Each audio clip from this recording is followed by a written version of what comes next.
Hi guys. So for our virtual Friday this week, I'm going to have you take a look at a video about 9/11, the events of 9/11.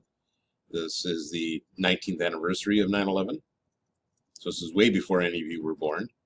Um, I did happen to be teaching here at that time. I was over in room 8 back then, and we didn't have TVs on for the first one, but after the first plane had struck the building, um, the principal came down and suggested that maybe we turn on the news to see what's going on.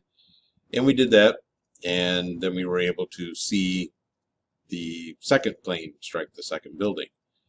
That was quite a changing moment in history, changing moment in my life, changing moment in the country.